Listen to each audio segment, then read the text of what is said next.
Sheriff Harlan Voss shoved the black woman into the holding cell with a rough push between her shoulder blades. "Get in there. Animals belong in cages."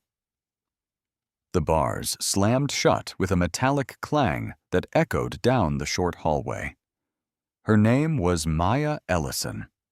She had been driving through a small town in Tennessee, doing nothing wrong. Voss had pulled her over for no reason other than the color of her skin and the fact that she had asked a simple question. "I gave you an order," he had told her on the roadside. "You gave me attitude. Dogs that bark get put in the kennel, so sit like a good girl." Maya's wrists were bruised from the cuffs. Her hands trembled, but her voice did not. "You're going to regret this, Sheriff." "Nobody's coming for you, monkey," Voss had said, then walked away whistling. Not long after, his phone rang. The voice on the other end did not come from the county. What happened next buried Harlan Voss's entire career. Earlier that day, Maya Ellison had been standing in her kitchen in Arlington, Virginia, barefoot, a cup of coffee in one hand and her phone in the other. She wore a simple white cotton blouse and jeans, her hair pulled back in a low bun. On the counter sat a cake box with vanilla buttercream, her mother's favorite, and a wrapped gift, a leather photo album she had spent months assembling. Baby photos, graduations, her swearing-in ceremony. 60 years of memories pressed between two covers. Her mother, Mama Lou, was turning 78. She lived alone in a small house outside Knoxville, bad knees, but a good spirit. And she still called Maya every Sunday morning at 7 sharp, no matter what. This weekend was the one Maya had circled on her calendar for months. No meetings, no briefings, no classified folders, just her, the open road, and her mother's birthday. She loaded the cake into the back seat of her silver Nissan Altima, locked her apartment, and started driving south. No motorcade, no security detail, no driver, just a woman going home to celebrate her mother. That was the thing about Maya Ellison. At the Pentagon, she was Deputy Assistant Secretary of Defense, overseeing a $2.3 billion cybersecurity budget. She sat in rooms where generals took notes when she spoke. She had a direct line to people whose names never appeared in the news. But behind the wheel that day, with gospel music playing low on the radio and the Virginia hills rolling past her window, she was simply a daughter with a dented cake box and a long drive ahead. She had grown up poor in East Tennessee, in a house with 2 bedrooms and 5 people. Her mother cleaned offices at night and braided hair during the day. Her father drove trucks until his back gave out. Maya earned every single thing she had: a scholarship to Howard University, a law degree from Georgetown, recruited by the Department of Defense at 26. By 41, she held one of the highest civilian positions in the building. None of that was written on her forehead. And on a Tennessee highway, none of it mattered. All anyone saw was a black woman driving alone. Now let's talk about the stretch of road that changed everything. Harmon County, Tennessee. Population roughly 4,800. 1 traffic light, 1 gas station, 1 main street with a diner, a barber shop, a hardware store, and a tiny hair salon owned by a woman named Edna Whitaker. Small town, tight grip. The biggest building in Harmon was not the church. It was the sheriff's station, a squat brick box with an American flag out front, and the sheriff's name painted on every cruiser door. Sheriff Harlan Voss had run Harmon County for 22 years, unopposed in 4 elections. His photo hung in the diner. His cousin ran the tow yard. His brother-in-law sat on the county board. He was the law, the judge, the jury, and everybody knew it. But here is what people outside Harmon County knew. Over the past 5 years, 83% of traffic stops on Highway 11 involved black or brown drivers in a county that was 91% white. 3 civil complaints had been filed against the department. Every single one was dismissed by Voss's own office after he investigated himself and found nothing wrong. Black drivers who passed through Harmon had a name for that stretch of Highway 11. They called it the checkpoint. Word spread through group chats and road trip forums. Don't speed. Don't stop for gas. Don't make eye contact. Just get through.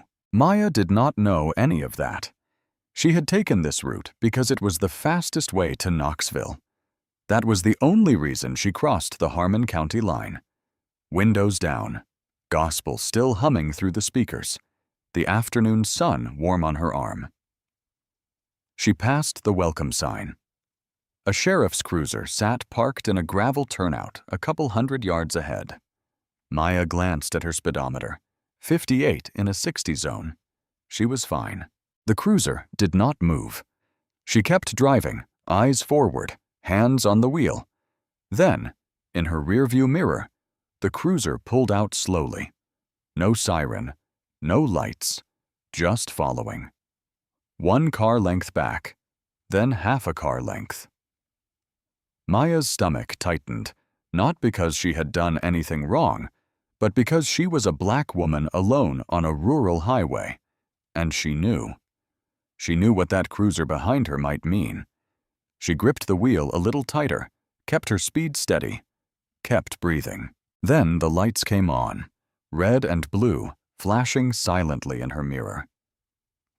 Maya signaled, pulled to the shoulder, turned off the engine, and placed both hands on the steering wheel.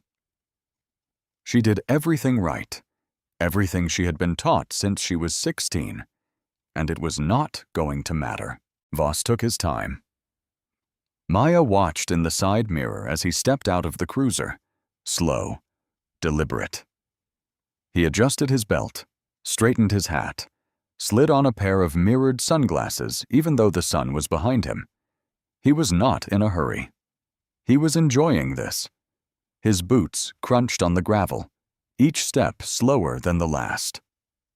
The crackle of his radio broke the silence, a dispatcher's voice muffled and distant. He ignored it. Maya sat still, hands at 10 and 2, window already down, engine off. She could feel the heat rising off the asphalt. A bead of sweat ran down the back of her neck. Voss reached her window. He did not lean down. He stood tall, looking in at an angle, the way you would look into a dumpster. License and registration. No greeting. No explanation. No ma'am. Just 2 words dropped like a rock. Maya kept her voice steady. Of course, officer. Can I ask why I was pulled over? Voss's jaw shifted. Something behind those mirrored lenses went cold. He did not answer. He repeated his demand, louder this time. Maya nodded. I'm going to reach into my glove compartment now. She said it out loud on purpose, narrating every movement. Left hand stayed on the wheel. Right hand moved slowly, opening the compartment, pulling out the documents. She handed them through the window. Voss took the papers without looking at them. He glanced into the back seat instead, the cake box, the wrapped gift, a leather handbag on the passenger floor. Where are you headed? Knoxville. I'm visiting my mother for her birthday. Long way from wherever you came from. Maya did not take the bait. I drove down from Virginia this morning. Voss looked at her license, looked at her, looked back at the license, then tucked it into his chest pocket. Not his clipboard, not his scanner, his pocket. I clocked you doing 72 in a 60 zone. Maya blinked. She had been watching her speed the entire drive. She knew exactly how fast she was going. With all due respect, Sheriff, my speedometer read 58 but there's doing. Voss tilted his head and took off his sunglasses. For the first time, Maya could see his eyes. Small, flat, amused. Are you calling me a liar? No, sir. I'm telling you what my dashboard showed. So you are calling me a liar. I'm not. I'm simply… You know what your problem is? Voss put one hand on the roof of her car and leaned in. His face was close enough that she could smell tobacco and black coffee. Attitude. You people always have an attitude. You people! Maya felt the words land like a slap, but she did not flinch. She had heard them before in boardrooms, in hallways, in meetings where she was the only black face at the table. She had learned a long time ago that reacting was exactly what they wanted. So she sat still, hands on the wheel, eyes forward. Sheriff, I've been polite. I've cooperated. I'd just like to understand what… Step out of the vehicle. The shift was instant. His voice went from annoyed to commanding, like flipping a switch. Maya's pulse picked up. Am I being detained? Step out now. On what grounds? You want grounds? Voss pulled open her door. The hinges groaned. The afternoon sun hit her full in the face. How about disorderly conduct? How about obstruction? How about you're in my county and I said, get out? Maya stepped out slowly. She kept her hands where he could see them. She stood 5'6" next to a man who had 6 inches and 80 pounds on her. His shadow swallowed hers. A second cruiser pulled up behind them. Deputy Vance Keller stepped out, young, late 20s, buzz cut, and a tight jaw. He stood off to the side, hand resting on his belt, body camera running, the small red light blinking steadily on his chest. Voss pointed at the hood. Hands on the car. Sheriff, I haven't done anything wrong. I have the right to… You have the right to do what I tell you. He grabbed her arm hard. His fingers dug into the space just above her elbow. He spun her around and pressed her against the hood. The metal was hot. She could feel it burning through her blouse. Hands behind your back.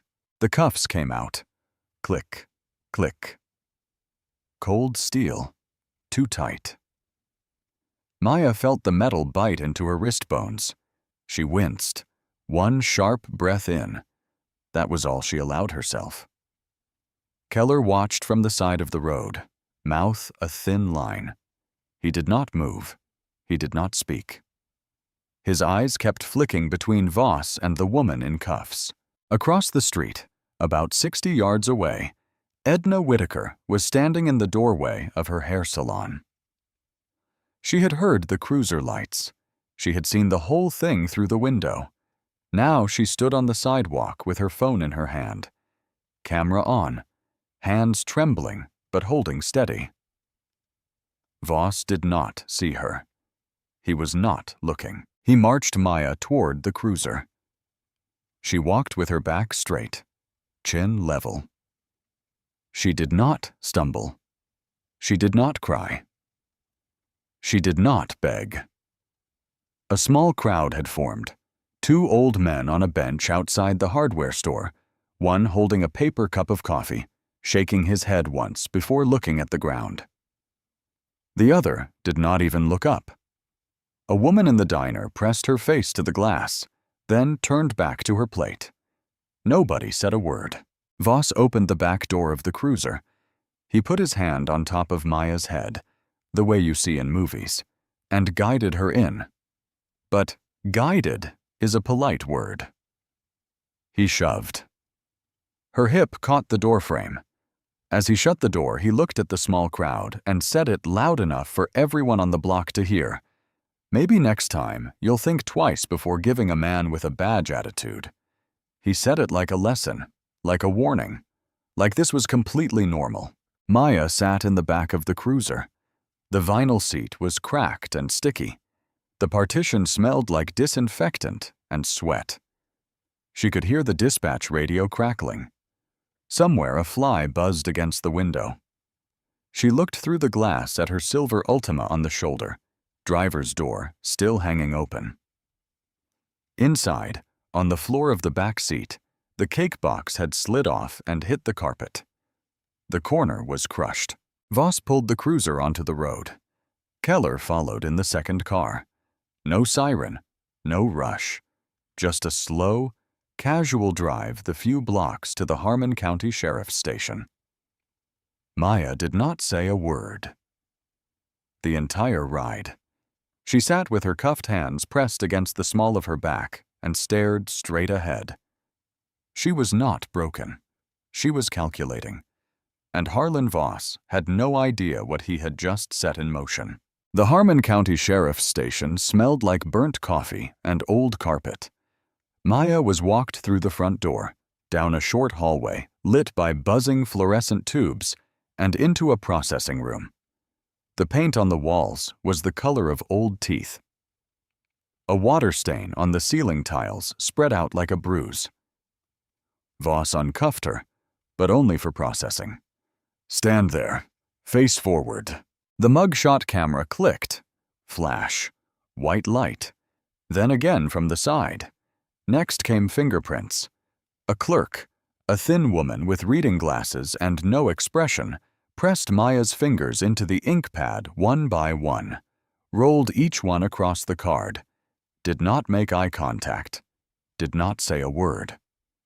Maya's hands were steady, but inside something was burning. Not fear, something sharper.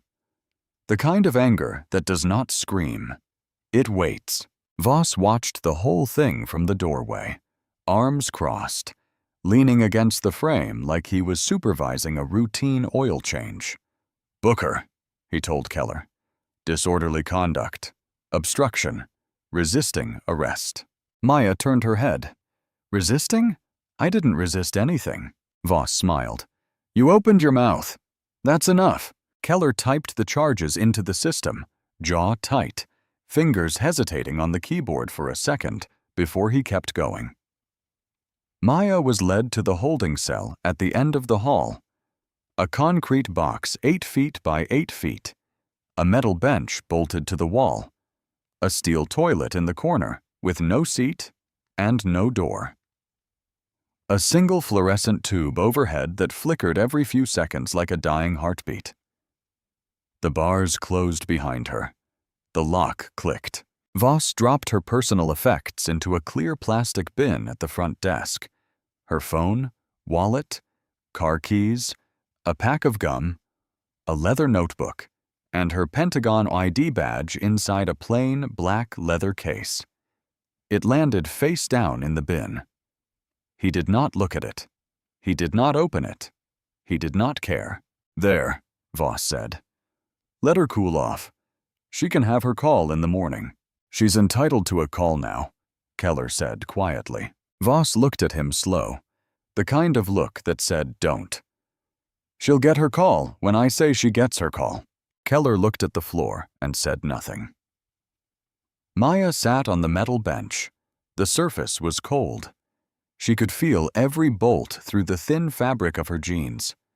The fluorescent light buzzed and flickered above her. A faint drip came from somewhere. A pipe in the wall, steady, relentless. She could hear them laughing in the front office. Voss's voice, loud and casual, telling Keller a story about a fishing trip like nothing had happened, like she did not exist. Maya closed her eyes. She thought about her mother. Right now, Mama Lou was probably sitting on her porch in Knoxville, looking at the road, wondering when her daughter's car would pull into the driveway. She thought about the cake on the floor of her Ultima, the photo album in the trunk. 60 years of memories she had assembled page by page. She thought about the briefing she was supposed to dial into, a cybersecurity review she had promised General Everett Shaw she would not miss even on her day off. She opened her eyes. In the upper corner of the cell, she noticed a camera. Small, dusty, a tiny red light blinking beside the lens. Maya stood. She walked to the center of the cell, looked directly into the camera, and spoke clearly. "My name is Maya Ellison. I am the Deputy Assistant Secretary of Defense of the United States. I have been arrested without probable cause by Sheriff Harlan Voss of Harmon County." The camera kept blinking. Nobody was watching the monitor. Meanwhile, Voss had moved on to something else, something he had no legal right to do. He walked outside, crossed the small parking lot to where Maya's silver Ultima had been towed. He tried the trunk. Locked. He went around to the driver's side, found the trunk release, and popped it open. No warrant, no consent, no probable cause beyond 3 charges he had made up himself. Inside the trunk, he found a charcoal garment bag, a wrapped birthday gift, a leather briefcase locked with a combination clasp. He forced it open. The clasp bent and snapped. Inside, a pentagon-stamped laptop, a sealed folder marked Confidential, DOD, Use Only, and a laminated access card for the E-ring of the Pentagon, the innermost corridor where the Secretary of Defense and the Joint Chiefs worked. Voss stared at the folder. He did not fully understand what he was holding, but the words were right there. Department of Defense, Confidential, the Pentagon seal, 5 concentric rings embossed in blue and gold. His fingers hovered over the folder for 3 seconds.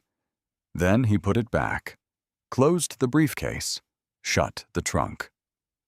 He did not tell Keller. He did not call anyone. He walked back inside, sat down at his desk, and said nothing, like it never happened. While Voss sat at his desk pretending nothing had changed, something was already moving 2 states away. At the Pentagon in Arlington, Virginia, a young staffer named Jordan Hale checked Maya's calendar for the 3rd time. The scheduled cybersecurity briefing was starting. Maya had promised to dial in. Personal leave or not, she never missed. The briefing time came and went. No call, no text, no email. Jordan tried her cell phone, straight to voicemail. The phone was sitting in a plastic bin at the Harmon County Sheriff's Station, powered on, ringing silently against Maya's car keys. Jordan tried again a few minutes later. Voicemail. He sent a text. No response.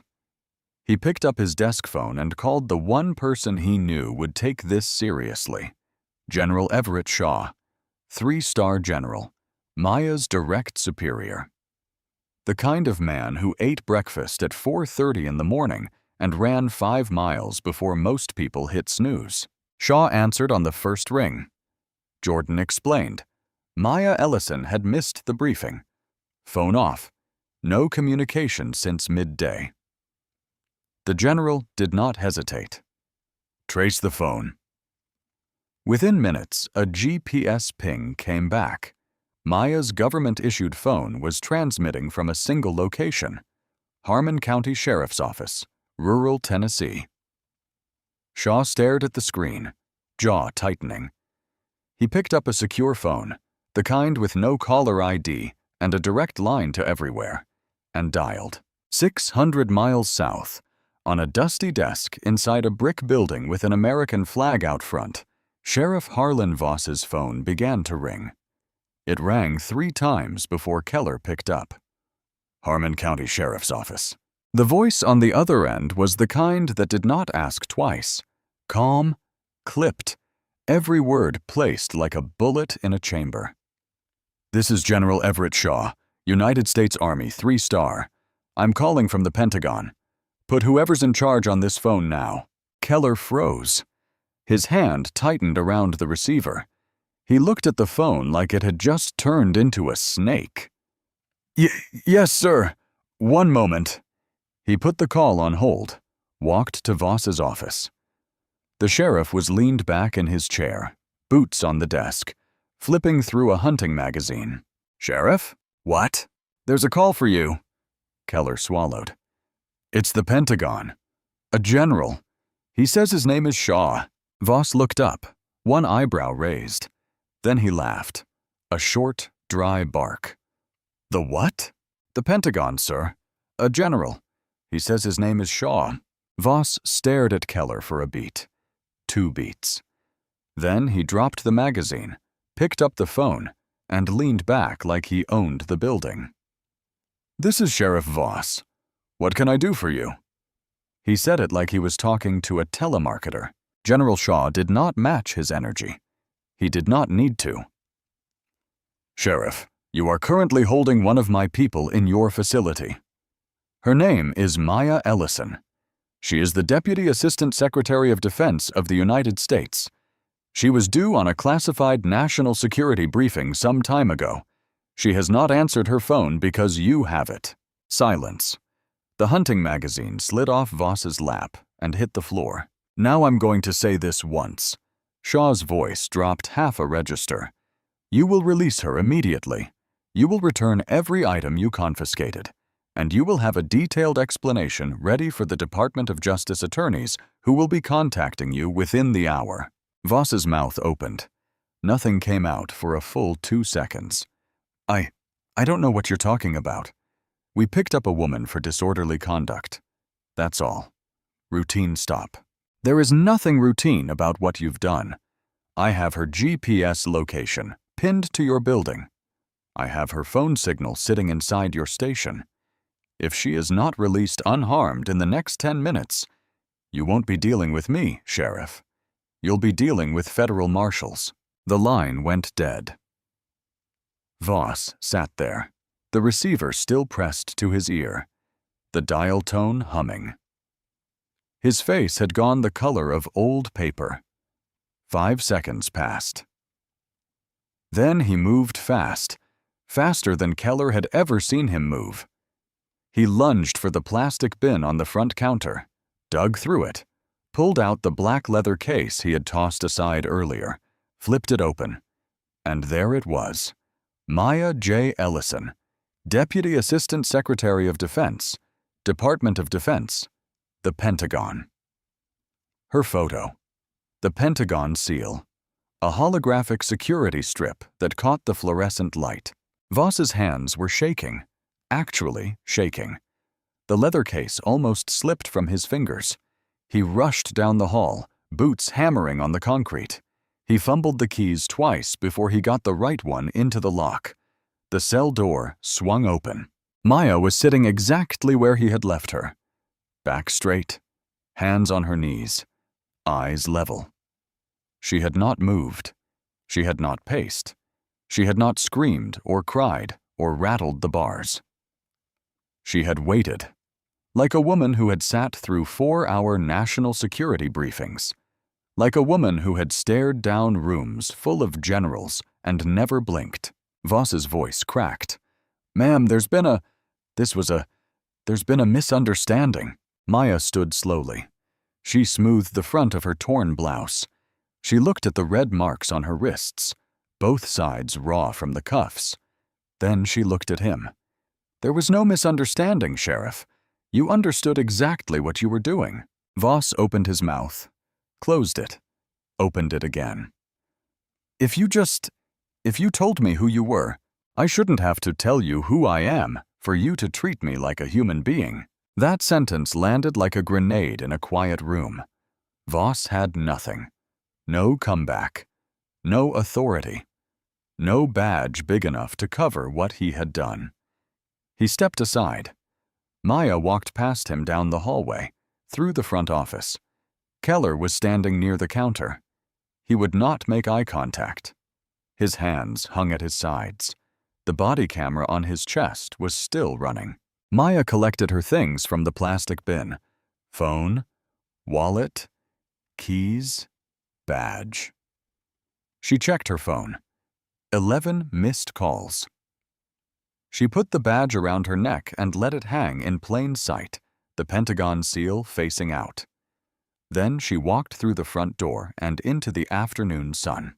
Edna Whitaker was standing on the sidewalk across the street, phone still in her hand. Their eyes met. Maya nodded. Edna nodded back. Maya got into her Ultima. The dented cake box was still on the floor behind the passenger seat. She reached back, picked it up, and set it gently on the seat beside her. She dialed General Shaw. "I'm out. I'm fine. And General, I want this handled." She hung up, put the car in drive, and pulled away from the Harmon County Sheriff's Station without looking back. Inside, Voss stood at the front window, watching her taillights disappear down Main Street. His reflection stared back at him in the glass. For the first time in 22 years, Harlan Voss looked small. The moment Maya's taillights disappeared, Voss's world started cracking. He stood at the window for 10 seconds, 15. His reflection stared back, smaller than it had ever looked.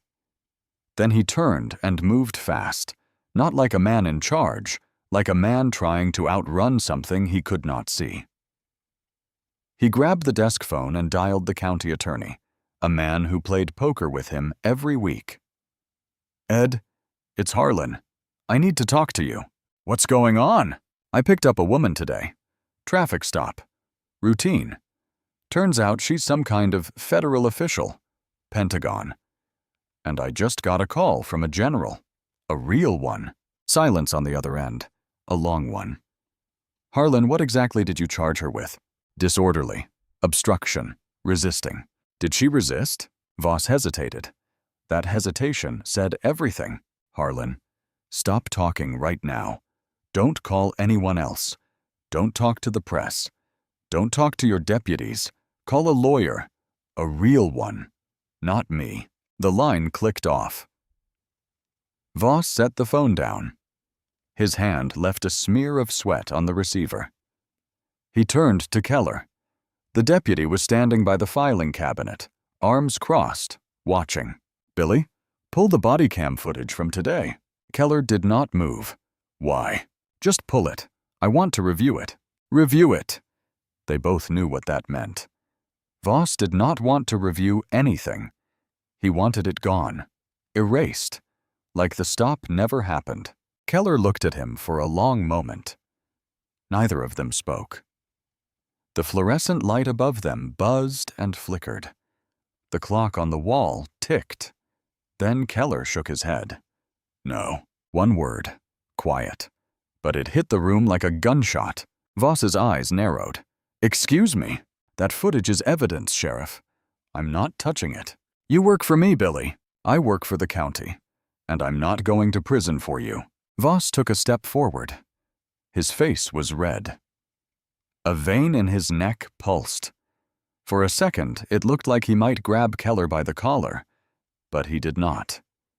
Because somewhere deep in the back of his brain, past the arrogance, past the ego, past 22 years of doing whatever he wanted, a small voice was telling him that the ground beneath his feet had already shifted, and every move he made from this point forward was being watched. He turned away, sat down at his desk, and said nothing.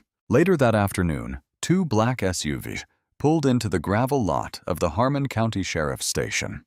No sirens, no lights, just the quiet crunch of tires on stone. 4 agents stepped out, dark suits, FBI field office, Knoxville. 2 men, 2 women. Badges out, faces blank. They walked through the front door like they owned the building. The lead agent, a tall woman with short gray hair and no expression, placed a federal evidence preservation order on the front counter. "Sheriff Voss, I'm Special Agent Dillard, FBI. We are here to secure all evidence related to the arrest of Maya Ellison. Dash cam footage, body cam footage, station surveillance, booking records, vehicle search logs, everything." Voss tried to shake her hand. She did not take it. Look, this was a misunderstanding. A routine traffic stop that got— "We're not here to discuss the stop, Sheriff. We're here to collect evidence. You can cooperate, or we can come back with a warrant in 40 minutes. Your choice." He cooperated. The agents moved through the station like surgeons, methodical, silent. They pulled the body cam files from Keller's unit, untouched, unedited, every second intact. They downloaded the dash cam footage from Voss's cruiser.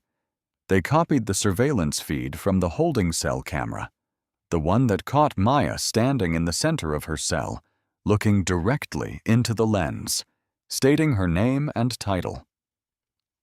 They photographed the plastic bin with her personal effects. They photographed the booking sheet. They photographed the holding cell. Then they turned to Voss. "Your badge and firearm, Sheriff." His mouth opened. "You can't. You are being placed on immediate administrative suspension, pending a federal investigation. Your badge and your firearm. Now." Voss's hand moved to his hip, hovered over his holster. For 3 seconds, the room was silent. Then he unclipped the badge from his belt, set it on the counter, pulled his service weapon from the holster, and laid it beside the badge. The metal clinked on the countertop, 2 small sounds, but they echoed through that station like the end of something. Agent Dillard placed both items into evidence bags, sealed them, signed the labels. "The Department of Justice Civil Rights Division has opened a preliminary investigation into your conduct. False arrest, illegal search and seizure, Fourth Amendment violations, and potential federal civil rights violations. You'll be contacted by their office within 72 hours. Voss said nothing. His hands hung at his sides, empty. No badge, no gun, no authority. The agents left. The SUVs backed out of the gravel lot and disappeared down Main Street. Voss stood in the middle of his own station, the station that had his name on the door, his photo on the wall, his rules in every room.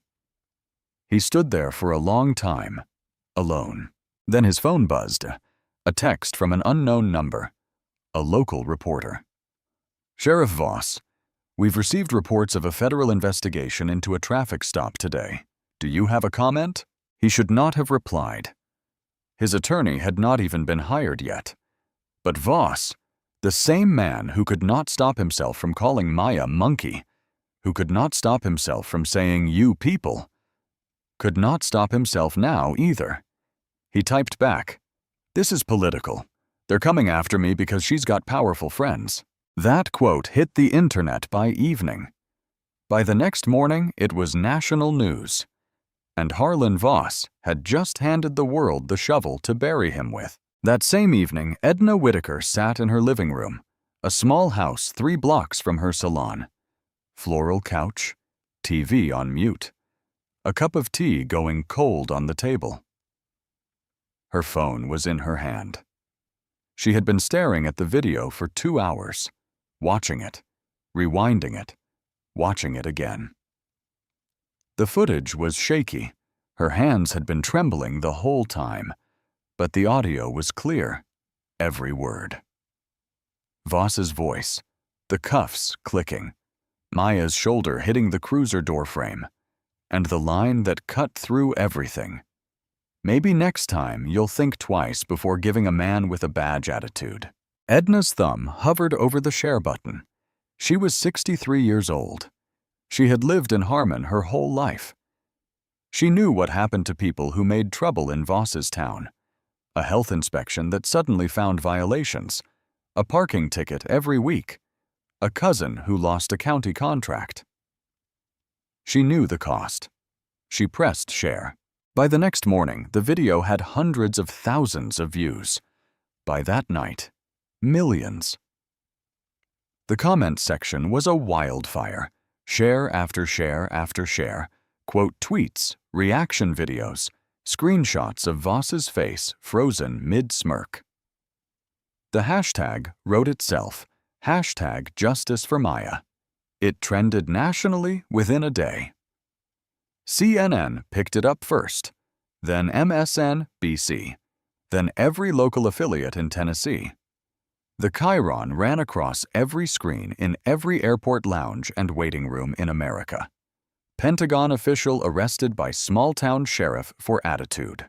Reporters descended on Harmon County like a storm front. Satellite trucks lined Main Street. Camera crews stood outside the sheriff's station, outside the diner, outside Edna's salon. Maya made no public statement, not one word, no press conference, no interview, No tweet. She let the evidence speak. While the cameras swarmed Harmon, a journalist named Elena Cruz was already 3 steps ahead of everyone else. Elena worked for a regional investigative outlet based in Nashville. She was sharp, patient, the kind of reporter who did not chase headlines. She dug foundations out from under them. She had been quietly tracking Harmon County policing data for over a year. Traffic stop records, citation numbers, complaint files, settlement payments buried in county budgets. Maya's arrest was the match. But the gasoline had been pooling for a long time. Elena published her report a few days later. The numbers were devastating. 83% of traffic stops on Highway 11 over the past 5 years involved black or brown drivers in a county that was 91% white. That was not random. That was not coincidence. That was a system. 14 excessive force complaints filed in the past decade. Every single one dismissed internally. Voss's office investigating Voss's deputies and finding nothing every time. 3 civil lawsuits settled quietly by the county for a combined $340,000. All 3 plaintiffs were black motorists. All 3 signed non-disclosure agreements. The settlements were buried in the county's general expenses, labeled as legal fees. But the part that hit hardest came from the people inside, former deputies, 2 of them. They spoke to Elena anonymously. One said Voss referred to Highway 11 as his hunting ground, said it openly in the break room over coffee like it was a joke. The second deputy said Voss kept a notebook in his desk drawer, an informal scoreboard, tallies of citations issued to out-of-town drivers broken down by race. He said Voss would flip it open at the end of the month and grin. Elena published the scans, blurred to protect sources, but the handwriting was unmistakable. The Department of Justice expanded its investigation.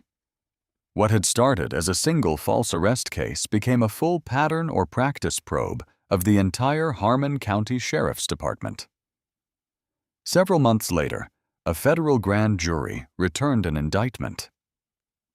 Harlan Voss, former sheriff of Harmon County, charged with deprivation of rights under color of law, false arrest, illegal search and seizure, and evidence tampering for his attempt to have Deputy Keller delete the body cam footage.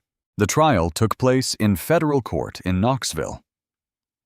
Judge Everett Lang presided, 70 years old, wire-rimmed glasses, a voice like gravel and ice. He had presided over civil rights cases for 30 years. He did not tolerate theatrics. The prosecution's case was built on footage. Keller's body cam, unedited, uncut, every second preserved because one young deputy said no when he was told to erase it. The jury watched Voss grab Maya's arm, watched him shove her against the hot hood, watched him cuff her while she said, "I haven't done anything wrong." Edna's cell phone video, shaky, but clear. The crowd watching, nobody moving. Voss's voice carrying across the street. The station's holding cell camera, Maya standing in the center of the frame, calm, steady. "My name is Maya Ellison. I am the Deputy Assistant Secretary of Defense."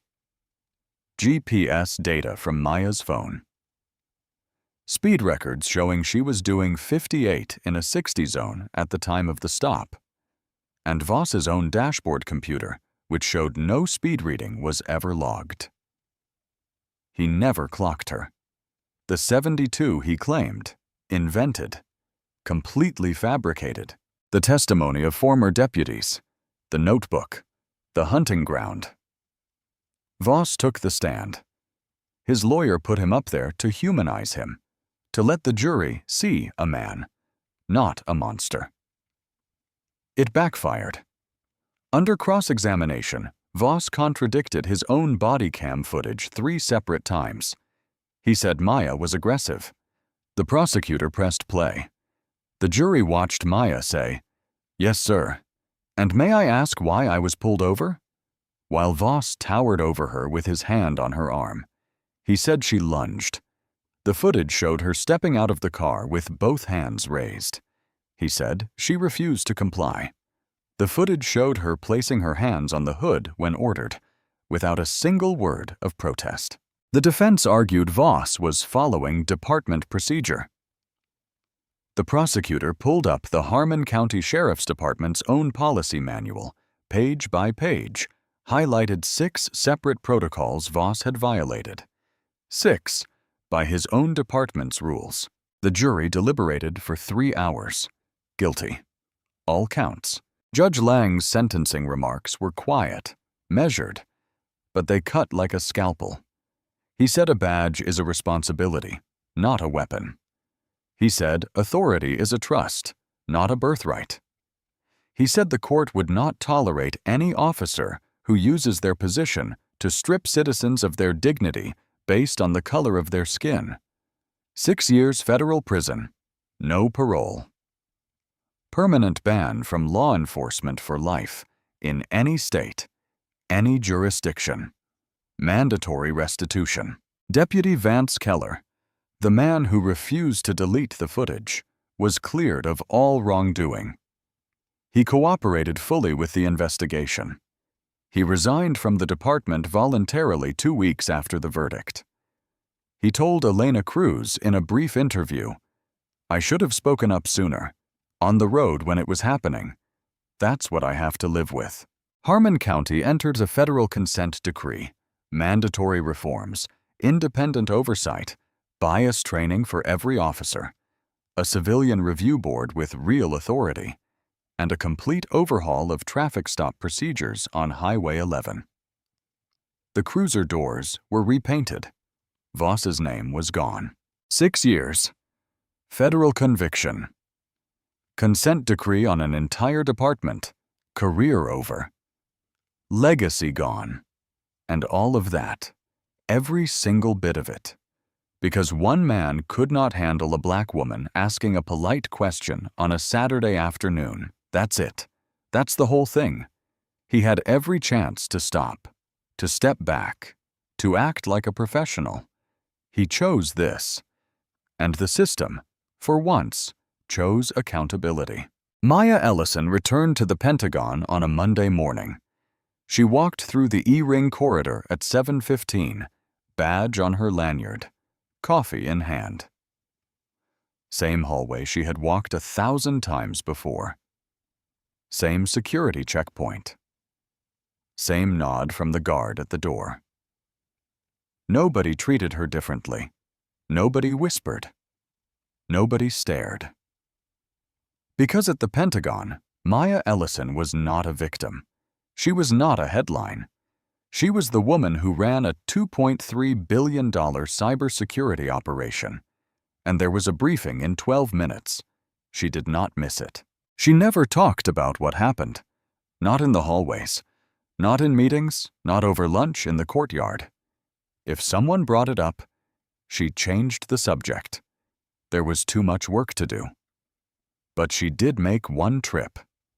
The Saturday after her release, Maya drove back to Knoxville. Same route, same highway, same silver Ultima. She arrived at Mama Lou's house a little before noon, 1 day late. The cake was dented, the buttercream smashed on one side, the box wrinkled at the corner. She carried it up the porch steps with both hands like it was made of glass. Mama Lou opened the door, looked at her daughter, looked at the beat-up cake, and did not ask a single question. She just said, "Baby, get in here. I'll put the coffee on." They sat at the kitchen table for 3 hours. Maya opened the photo album. 60 years of pictures, page by page. Mama Lou cried twice, laughed 5 times, and said it was the best birthday she ever had. The cake tasted fine. Several months after the trial, Maya was promoted to Assistant Secretary of Defense for Homeland Defense, the highest civilian cybersecurity position in the building. She now oversaw the largest digital defense apparatus in the Western Hemisphere. She gave one interview about the incident, a 9-minute segment on a Sunday morning news show. She sat across from the host in a navy blazer, hands folded, voice even. She said, "I didn't survive that day because of my title. I survived it because I kept my composure. But no one should have to survive a traffic stop." That quote was shared millions of times in 48 hours. 3 months later, Maya launched the Ellison Initiative for Accountability in Policing, a legal defense fund for people arrested during pretextual traffic stops. The fund provided attorneys, covered bail, and connected victims with civil rights organizations. In its first year, the fund took on 91 cases across 14 states. Harlan Voss reported to federal prison on a Tuesday morning. No cameras, no crowd, no supporters on the courthouse steps. He walked in wearing khakis and a white dress shirt. No badge on his chest, no gun on his hip, no mirrored sunglasses. Just a man in a pair of shoes that squeaked on the federal facility floor. Back in Harmon, things changed slowly, the way small towns change. Not overnight, not with a bang. Brick by brick. Voss's name was scraped off the cruiser doors. His photo came down from the diner wall. The nail hole stayed for a while, a small dark circle where his frame used to hang. Edna Whitaker's salon stayed open. Same spot. Same hours. Same chair by the window where she had been standing the day she pressed record. She framed a screenshot of the video and hung it near the front register. Underneath, she taped a small handwritten note on yellow paper. "I saw something, so I said something." Customers read it every day. Most of them nodded. Some of them stopped and stared at it for a long time. Now here is what you need to understand. Maya Ellison is exceptional. Her title, her career, her connections. She had a 3-star general on speed dial and the entire Department of Defense behind her. When she got locked in that cell, the most powerful building in America picked up the phone. But most people do not have that phone call.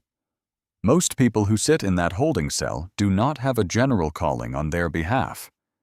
Most people who get pulled over on Highway 11, or highways just like it, in counties just like Harmon, in towns just like this, do not have a Pentagon badge in their pocket. The investigation found dozens of them, exposed them. People who were stopped, searched, humiliated, and released without a word. Most never filed a complaint. Most thought nobody would believe them. Maya's story ended with justice, a verdict, a sentence, a system held accountable. But the real measure of a country is not how it treats the powerful. It is how it treats the people nobody is watching. So let me ask you something. If you were standing on that sidewalk like Edna, would you have hit record? If you saw that video in your feed, would you share it or would you scroll past? Drop a comment. Tell me, have you ever been pulled over and felt like it had nothing to do with your driving? Have you ever watched something happen and wished you had spoken up? If this story made you feel something, anything, hit that like button. Share it with someone who needs to hear it. And if you have not subscribed yet, you know what to do. Because justice is not always loud. Sometimes it starts with one person on a sidewalk holding up a phone, refusing to look away. Be that person. 6 years federal prison. Career gone. All because one man couldn't handle a black woman asking a polite question. But here is what really gets me. Maya Ellison had the entire Pentagon behind her, and even she sat in that cell with bruised wrists and a crushed cake. The investigation found dozens of people just like her on that same highway, stopped, searched, humiliated, except they did not have a 3-star general picking up the phone. The title did not save her that day. What saved her was a 63-year-old woman with shaking hands who hit record, a 20-something deputy who said no when he was told to erase the truth, and her own composure when everything in that moment was designed to break her. One person sees. One person refuses. One person stands still. That is how the whole thing falls back. So here is what I want you to sit with tonight. In the most powerful building in America, they did not know she was in that cell. What happened to the people nobody was looking for? And if you were standing on that sidewalk, would you ignore it? Tell me in the comments. If this story hit you, like it and share it with someone who needs to hear it. Subscribe if you have not, because justice is not always loud. Sometimes it is one person on the sidewalk refusing to look away. Be that person.